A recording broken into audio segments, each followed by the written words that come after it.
Umpires. We don't notice them until we notice them.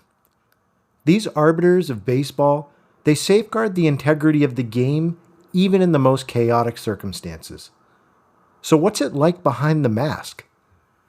Author and historian Bill Nowlin stops by to discuss what he learned about the daily lives of umpires in his new book, both on and off the field. Today on Rounders, a history of baseball in America.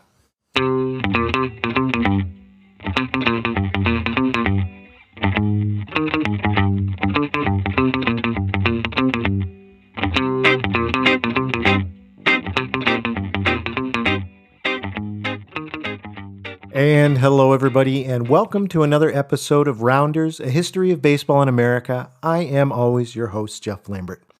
Today, we're going to be talking about the lives of umpires. We're going to go behind the mask and see exactly what happens in their lives, both on and off the field. And to bring some more insight into that topic, I've invited Bill Nowlin to come in and discuss this. Well, not come in because we did it digitally, of course, but Bill is a baseball historian. He's an author who's written a multitude of books, including some of my personal favorites, When Baseball Went to War, Amazing Tales from the Boston Red Sox Dugout, and many more. And he has a new book out called Working a Perfect Game: Conversations with Baseball Umpires.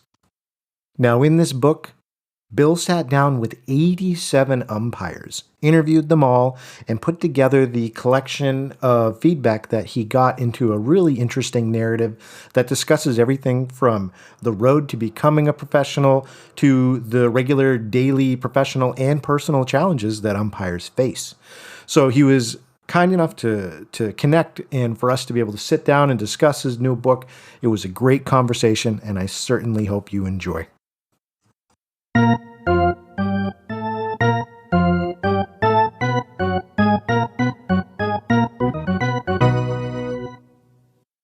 Bill, thank you so much for coming on the show. And how's the weather up there in Massachusetts tonight? Is it getting any warmer? I'm glad to be here. I'm indoors. It's kind of cool. It's been a nice winter so far. Not enough snow. I like snow. I don't ski or anything, but I just like shoveling. Well, it's nice that spring training's right around the corner, and that's always exciting. You know, Maybe one of the things it's around the corner. We'll see this year. That's true. That's very true. Baseball, I know, is considering a lot of options, and hopefully we wrap up this COVID mess sooner than later. Yeah. One of the things that came up when I was doing research about your life, you were one of the first individuals to reach the mound when Jim Lonborg threw that final out when the Sox won the 1967 pennant. Tell us a little bit about that. I imagine a few of our listeners might have not have even been born in 1967. That might even include the host. That is true. That is correct.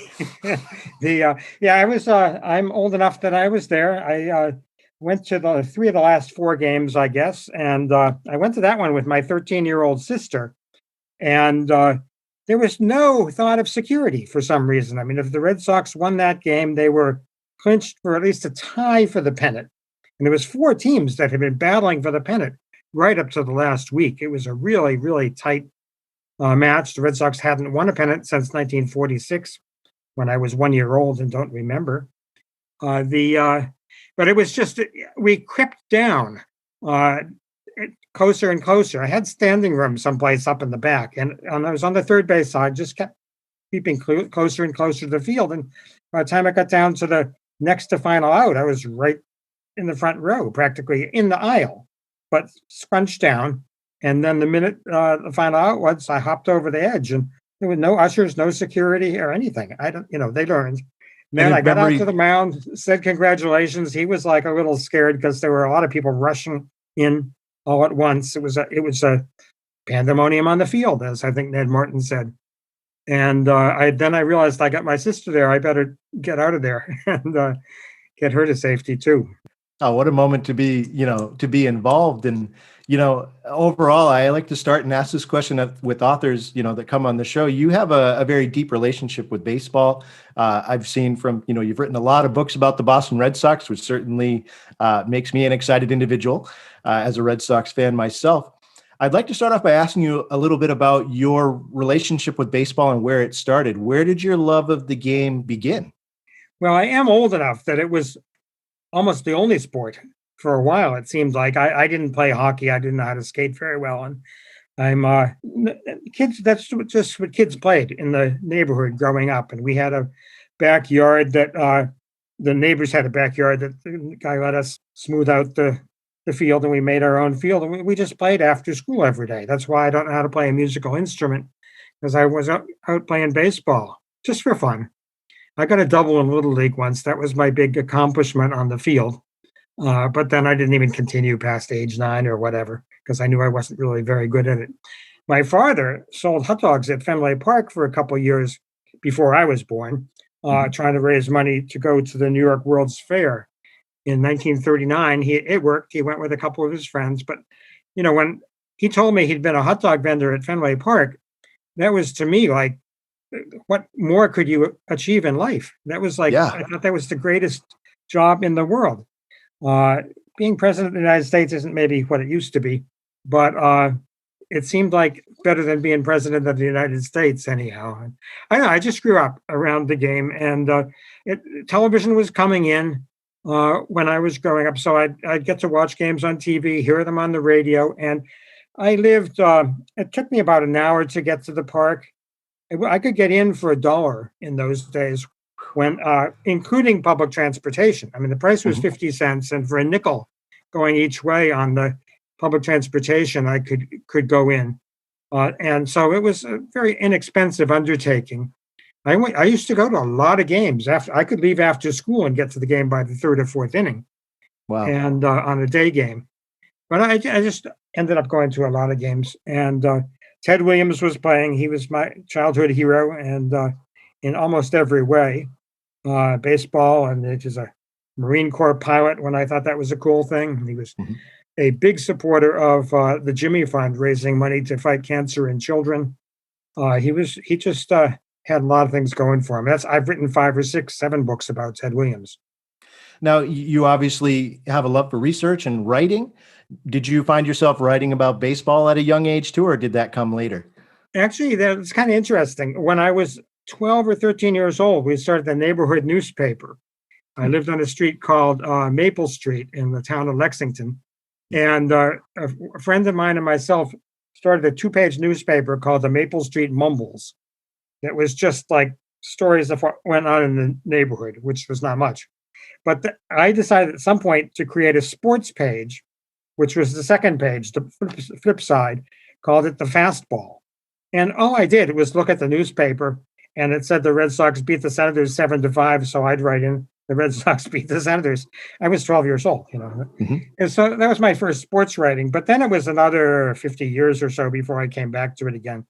This whole researching and writing about baseball thing started in the late 1990s for me. So it's relatively new. I went to college. I got a degree. I taught college for a while, political science, but then I started a record company with a couple friends of mine, and that kept me busy, kept me off the streets, and kept me busy, and we did well. And then as the company started getting more mature, I had an opportunity to write a book about Ted Williams. A friend of mine had started one, and I joined in on him. We interviewed. It was pretty exciting. It gave me an opportunity to interview a bunch of people, something I'd never done before. But we interviewed 200 people that had known Ted Williams at one time or another, from John Glenn, who flew with him as a Marine Corps pilot in Korea. I interviewed 2 barbers, just guys that cut his hair, and Yep. but they had great stories about going out behind the barber shop, and he would cast flies, and because he was a big fisherman, and just all these stories that went off in all kinds of tangents. Some baseball, of course. I got a chance to gave me an excuse to call up Willie Mays on the phone, and Juan Marichal down in the Dominican Republic. I got to him and talked to all kinds of people that you said I'm working on a book about Ted Williams. The doors would open.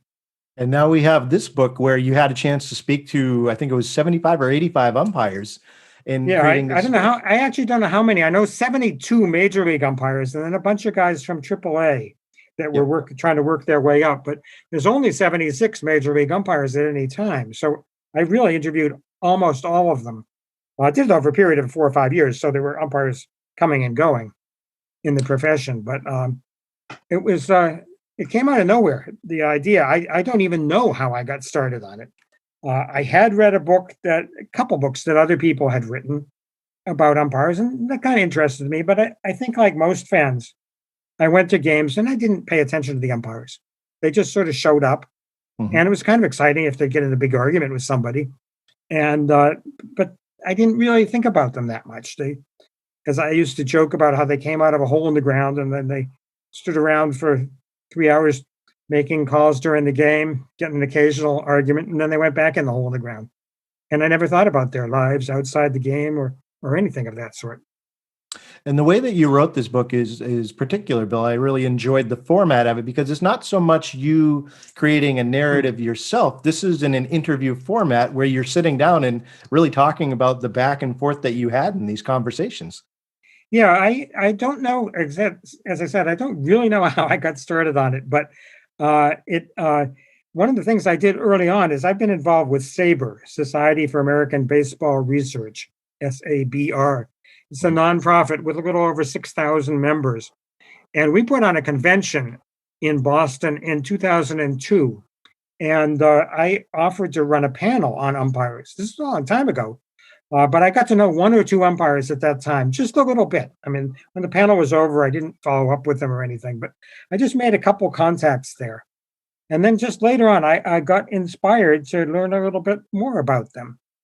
They were kind of mystery figures in a way. And I decided to visit, if I could, the room where they changed before the game and after the game. And they welcomed me in. And I just started asking questions like, how'd you get started doing this? Were you a baseball player that washed out, or would you have been a police sergeant or something? What, or would you've been in law enforcement, or what got you involved in it? And that is where the whole thing came from. I really started talking to people about why they got into the game, what their parents did for a living, what pushed them in this direction, and the stories are very different from person to person. Agreed. Some of these stories, just reading them, thinking about being in that moment. I listed a couple of my favorites as we go through some of the questions we Oh, discussed. But, yeah. overall, Bill, I'm wondering, as we talk about your book and we talk about some of the content in it, was there anything that jumped out at you as you recall these conversations? What were some of the commonalities that you remember about why these individuals chose to go into umpiring?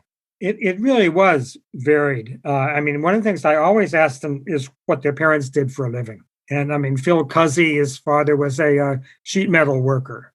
Mhm. John Tumpain, his father was a salesman. His mother was a nurse. Ted Barrett's mother was also a nurse. His father served in the Navy. Laz Diaz, his father cut sugarcane in Cuba. And then they came here after the Cuban Revolution. Gary Cedarstrom's father was a truck driver. Jeff Nelson, his father was a high school principal. His mother was also in education. Yep. Very, very different backgrounds. And I asked them all what they think they would have done if they hadn't ended up as umpires. And that varied as well. A lot of them did say law enforcement. And that makes sense because they're in there with a set of rules. They're enforcing the rules. They're concerned with doing things the right way for the integrity of the game. And that made a lot of sense. But I mean, other ones, one guy said he would have been an art teacher, Yep. which that was surprising. He was on that track at one point and was going to have followed that as a pursuit eventually if he hadn't gone this way. You mentioned Phil Cousy just a minute ago, and I Yeah. thought his story about why he got involved in umpiring was interesting. He said that he was selling disk storage cabinets or just really old electronic, pieces, not old at the time, but he ended up going to a Yankees game and just started watching the umpires and saying, I could do this. And Yeah. this sounds like a really cool profession. And I'm going to, try and do something outside of just selling things. And Right. just that whole, moment of realization, just sitting in the stands like the rest of us and having that idea come to mind, like, this looks like something that would be a lot of fun. Yeah, yeah, and a couple of them. One of them, his mother got him involved. It was Doug Eddings. His mother was in charge of the umpires in the Little League. She was just her volunteer work in her town, and she told him he was going to be working a game because the regular guy couldn't do it. He was 12 years old or something like that, so he was a little older than some of the other kids. And she said, "You're working the game." He said, "I am not. What are you talking about?" She said, "Well, it pays $5." So, he said, "Okay, well, and he just got into it that way. He decided he liked it. They were short on umpires. He filled in. He enjoyed it. Somebody else did it on a dare. A friend of his said, "I'm going to umpire school." And he said something. I said, "What's umpire school?" I said, "Well, it's down in Florida, and they teach you how to do it. You can do it." He said, "I'm not interested in doing that." And the guy basically said, "I dare you," and took him up on it. Let's talk about umpire school a little bit, Bill. One thing you did ask pretty much all of these individuals was, what was it like on the road to becoming an umpire? And that's another thing we don't really think about as fans. Like, is it easy? Is it tough? Do you have an overall, I guess, a detail that you could share with us about what's the road to the big leagues like for an umpire? Well, for one thing, if you don't have 8 to 10 years to work your way up, you might as well forget about it. It's a very demanding apprenticeship that you've got to go through. First, you've got to go to umpire school these days, and you've got to do really well. Umpire school is like a lot of those places you go to. They say, look to the person on your right, look to the person on your left. Only one of you is going to make it. And the chances of a class of 150 people, only about 1 or 2 are ever going to make it to the major leagues. And there's kind of a funny story involved there. This guy who did the roll call alphabetically, going around the room and asking each person to stand up and just say a little bit about themselves. And as they had begun, they'd said 1 or 2 people might make it. And so this guy, introduced himself, and then he was at the Wendelstedt School, which is one of the 2 main schools in Florida. And they got going through the thing, and all of a sudden Hunter Wendelstedt stood up, and he said, "My name's Hunter Wendelstedt." And the guy said, "Well, his father owns the school. Of course he's going to make it. There goes my chance of being an umpire." But in fact, I think 3 or 4 people made it that year, he said. But So it's look at just that. really, they grade umpires at every step along the way. You got to pass in school. You got to do exceptionally well. But then you get assigned to lowest level, maybe D, Class D, Class C. You got to work your way up a year at a time, maybe 2 years at a time. And when you get to the very top level, they have observers there that are grading you every single game. Hustle, whether you're in the right position to make the best call, or whether you made the right call. Just did you have what it takes? If an argument came up, did you handle it well? Or did you kind of get involved in it too much, or whatever it might be? And they get grades, and they still do after they're major league umpires. They've got tenure pretty much after being major league umpires, but they still get grades every single game. And a lot of these guys wash out. One of the guys I know who has works as an umpire observer, he's one of the guys that does the grading. He had put in 6 or 7 years and said, I don't know what this future holds here. He looked at the umpiring staff. Many of them were younger guys. And he said, it could be 3 or 4 more years before I have an opening.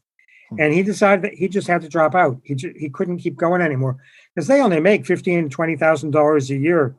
When they get to the major leagues, they get into the hundreds of thousands.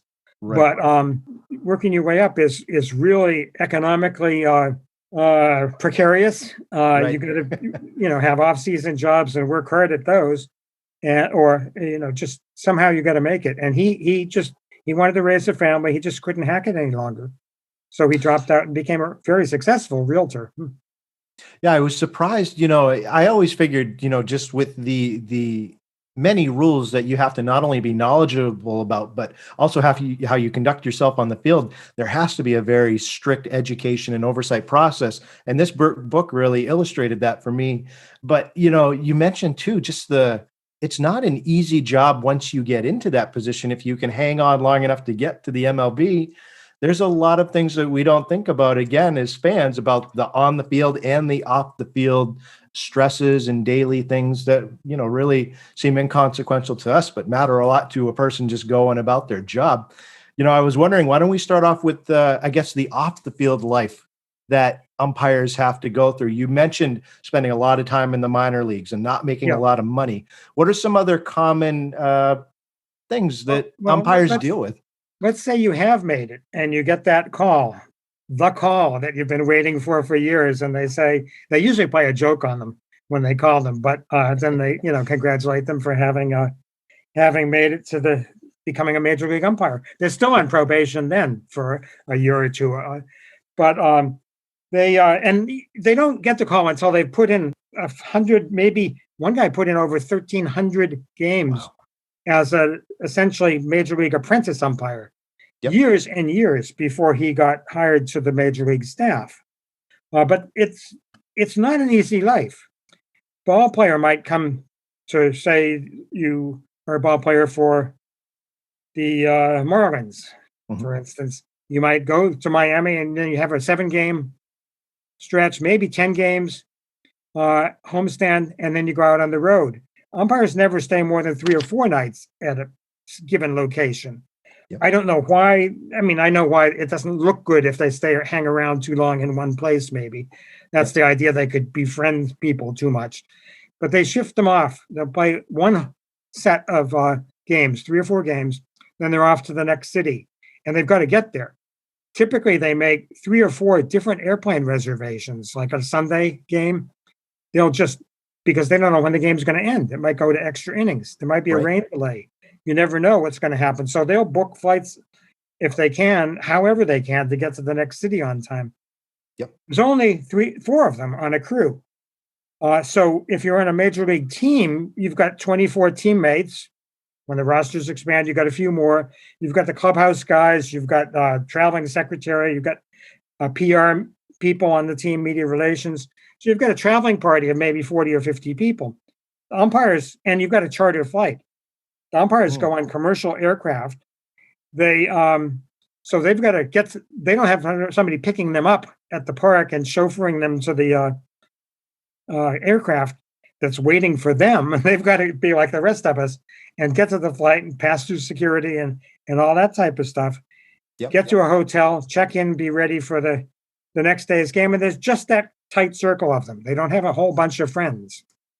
They, hopefully know people in cities that they've befriended and get to see them. But it's very tight fraternity, really. But Yeah. close knit. They can't have a lot of friends, and they're hardly ever home because they're on the road. Yeah, just thinking about the family ramifications of that, like you said, they're switching out crews every series they go most of the time. So you have, you don't have the same group that you're traveling with throughout the season. So it must be a lonely existence to an Yeah, extent. yeah. And one of them, Ted Barrett, I mentioned before, he's an unusual guy in that he has a doctorate in theology.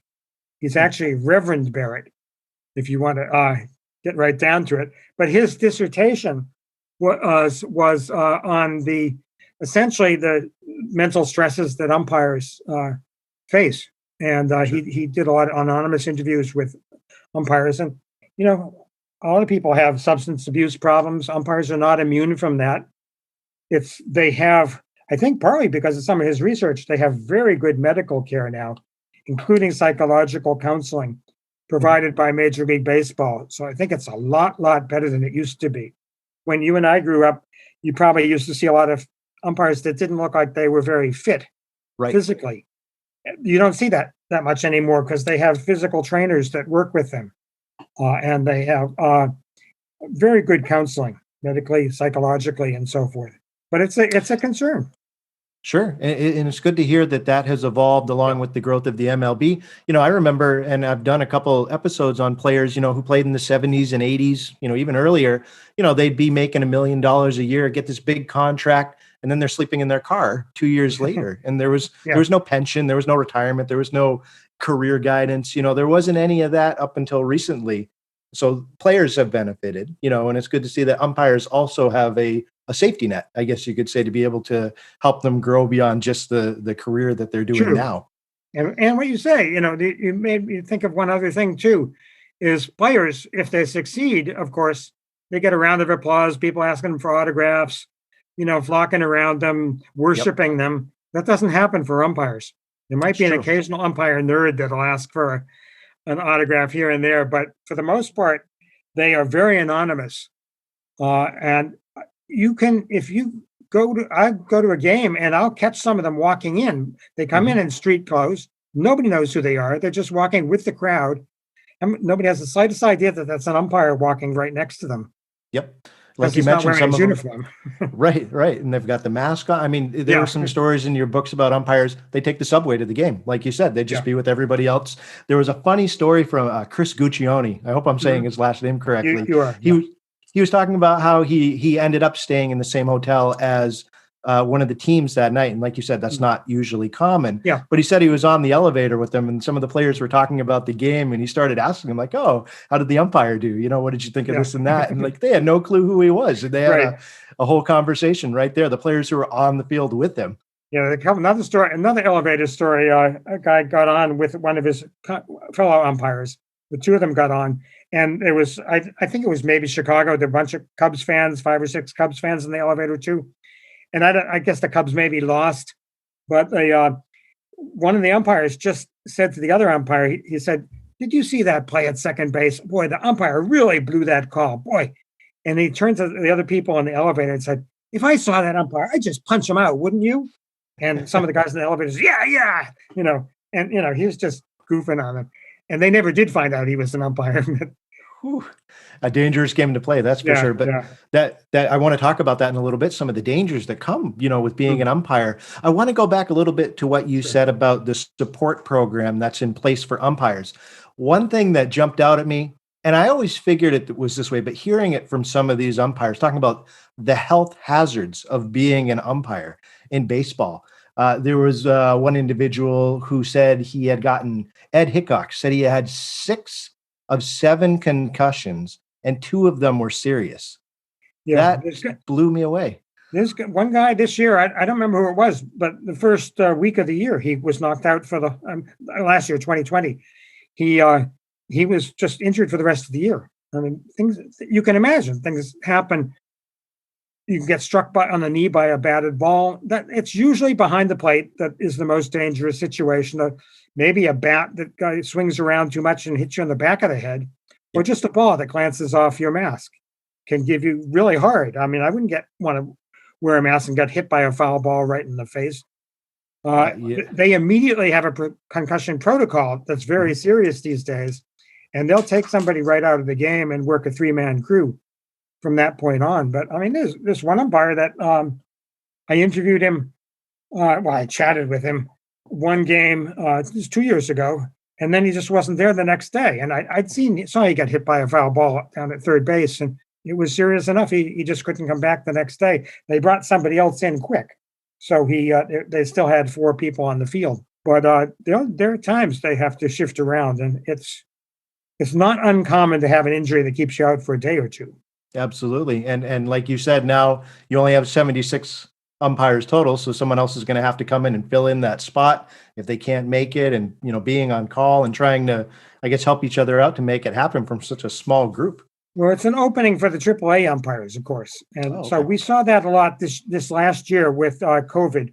There were a number of umpires that they gave them a choice of opting out. If you don't feel safe, if you want to, maybe you have a family where you have an older parent and you don't want to take a chance on getting sick yourself and bringing the disease home. So quite a bunch of them, 8 or 9 of them opted out, and there was no penalty involved. They just Sure. essentially took the year off, but that gave an opportunity for a number of AAA guys to get in 30, 40, 50 games that they wouldn't have gotten in otherwise and get a chance to get evaluated at the major league level. That's true. And one other thing I did want to mention, and maybe you could speak a little more at length about this. I was not aware that oftentimes MLB umpires will sometimes go down to the minor leagues to officiate games, and they will take that opportunity to kind of use that as a mentoring option, for the other ones that are there. So there's kind of this: you're called up, and sometimes you go down. But the overall arching thing was, I thought it was really neat how they all kind of look out for each other and help each Yeah, I other mean, build up their skills. there really is a fraternity among them. It's a very tight knit profession for reasons that we can all imagine, and Mhm. talked about how you better be friends with the other people on your crew because you don't have a whole team to hang around with, just 3 other guys. And Absolutely.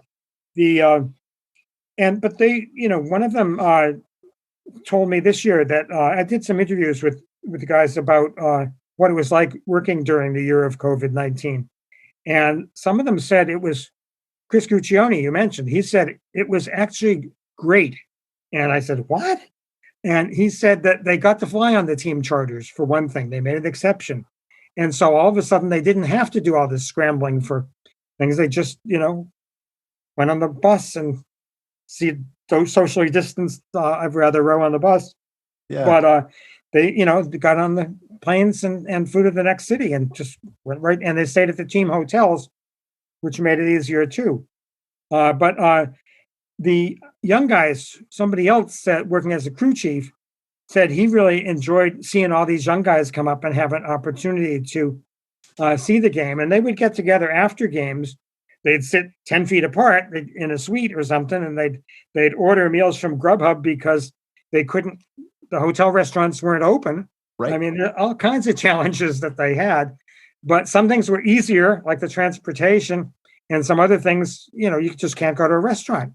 They had to, but they'd sit around and talk to these young guys about what it's like to be an umpire. And he said he just really enjoyed seeing this guy's in his 50s. And he said he just really enjoyed some of these guys in their late 20s and early 30s having a chance to talk to them about the game. Yeah, I mean, you dedicate your life to something like that, go through a grueling process to reach that point. You want to see the continuation of that Right. tradition, of that high level of excellence. I get it completely. We're going to take a quick break for the seventh inning stretch, and we will be right back for more conversation with Bill. Hey, everybody, it's Jeff, the founder and host of the show, and I have some exciting news for you. In addition to the baseball history podcast you know and love, I'm launching a weekly email newsletter. In it, you'll find a link to each new episode, along with curated baseball history news, stories, polls, and more. It's completely free, and it's a simple way to enjoy the Rounders show that you love even more. And for those of you who would like to support the show as a subscriber, you can easily become a member by signing up using the link in each newsletter. For just $5 a month, I'll send you a weekly email with bonus episode content, ad-free episodes, and video companions. As members, you'll also have opportunities to vote on future episode topics and participate in exclusive events, such as the Rounders Fantasy Baseball League. If you'd like to send me a small token of your appreciation just once a year, the cost is just $30 for an annual subscription. And if you really enjoy the show and you want to send me a more significant contribution, I've created a Rounders Starting 9 tier for an annual payment of $100. You'll have my eternal gratitude and have your name included in the episode credits as a show producer. In addition, you'll get to choose the topic for one episode each year, and you'll get a free Rounders Starting 9 member t-shirt. Most importantly, you'll continue helping me grow this show. I'm grateful for your support, and I look forward to sharing more of the best stories from baseball history with you in the future. Click the link in the show notes to sign up for the email newsletter today, or go to rounders.substack.com. That's rounders.substack.com. Now, let's get back to the show.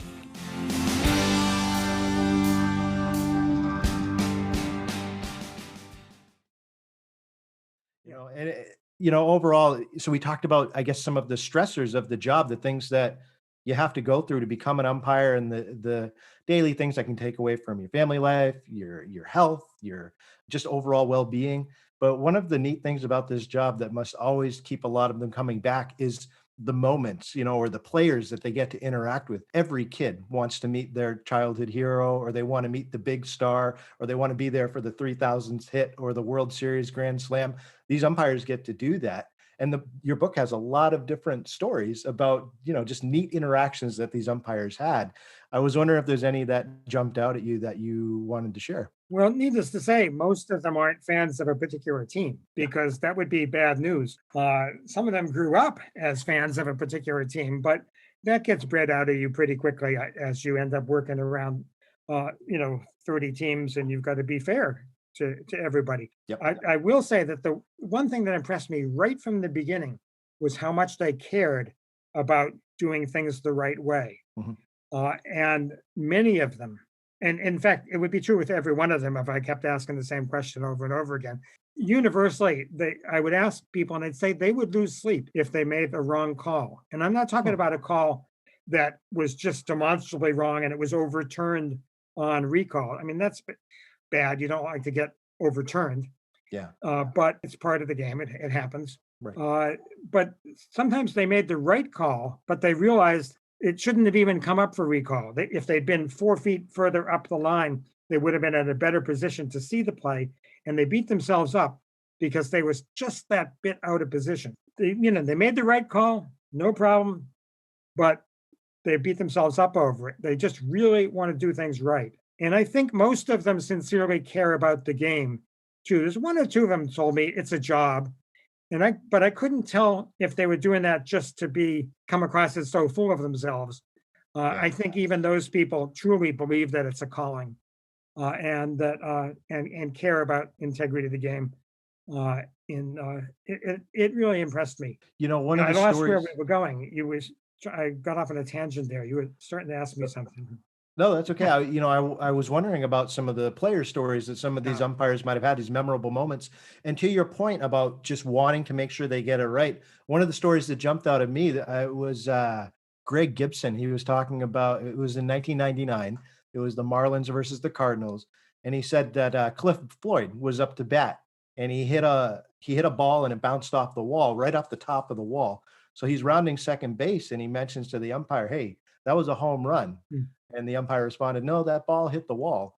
And Cliff Floyd kept going around the bases and stopped at the third base coach and asked him, "Was that a home run or was it a ground rule double?" And the third base umpire went over to Greg and said, "That was a home run. That wasn't off the Hmm. wall."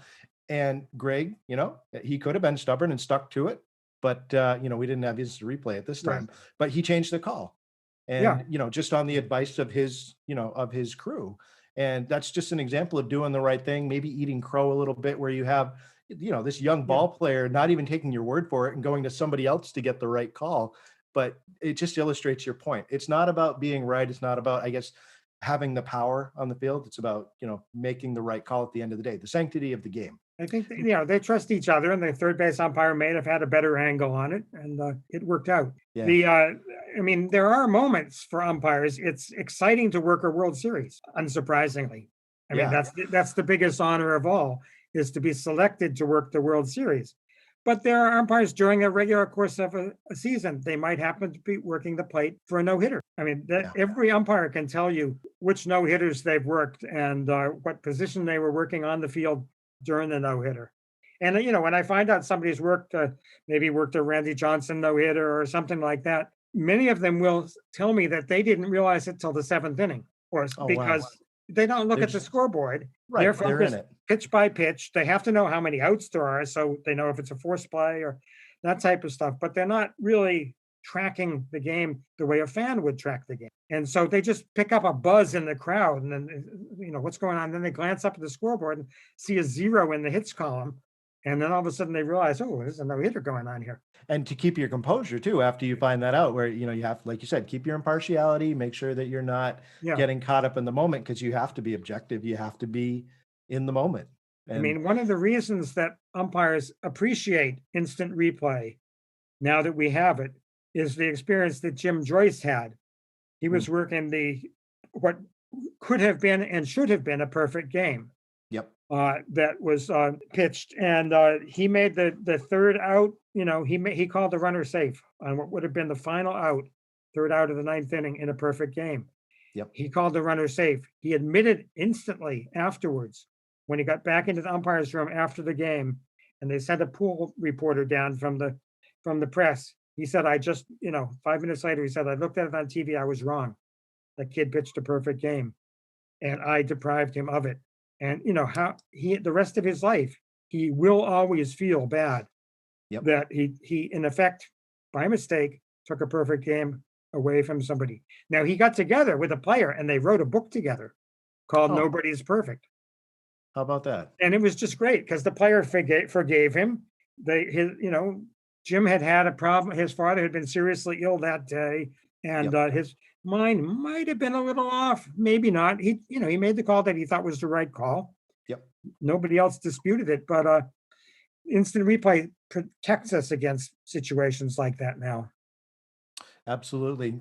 It's another stressor of the job. Going back to your Yeah. previous point, you have to live with the calls you make, and we have to accept, as fans, at least currently, human nature is a part of the game. It's going to I happen. I I wouldn't like robo umps.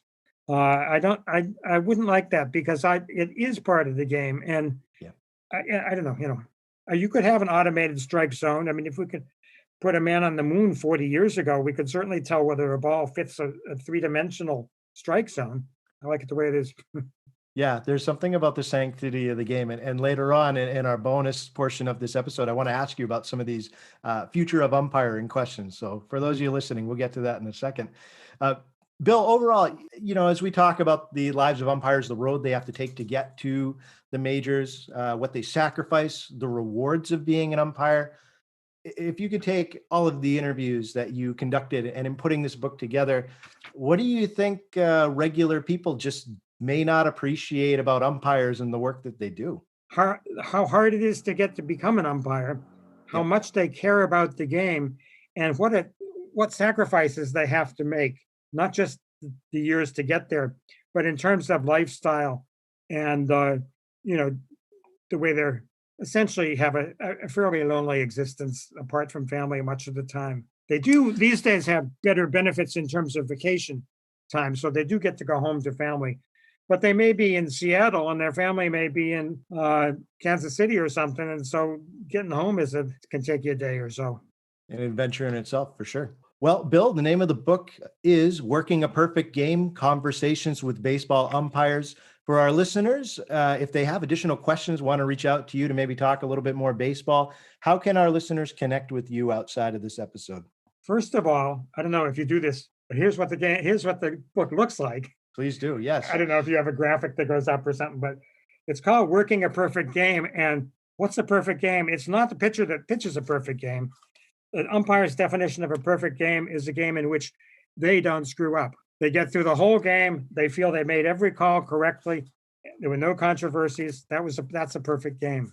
Now, the two ways that people can best get the book are really from the publisher, Summer Game Books, and they have a website, www.summergamebook.com, or places like Amazon, where you can do that. You can support an independent bookstore if you order it through them. Amen to that. Independent bookstore, if you can, especially during this time of COVID. But I'll make sure to include links in the show notes to Amazon as well as to the publisher, so people can go out and get their copy right when they finish this episode. So Bill, Great. overall, hey, thanks for coming on the show and talking baseball and just giving us a little bit more of a glimpse into the life of umpires. As you see, when you get me going, it's hard to get me to stop. But, I You enjoyed and me it. both. Yeah. Absolutely. Thank you, Jeff. Well, that's all for today's episode, everybody. Thank you so much for joining us. And remember, to hear more of my conversation with Bill and additional content for future episodes, become a member of the show by clicking the subscribe button in the show notes. We'll see you next time. And remember, there are only two seasons, winter and baseball.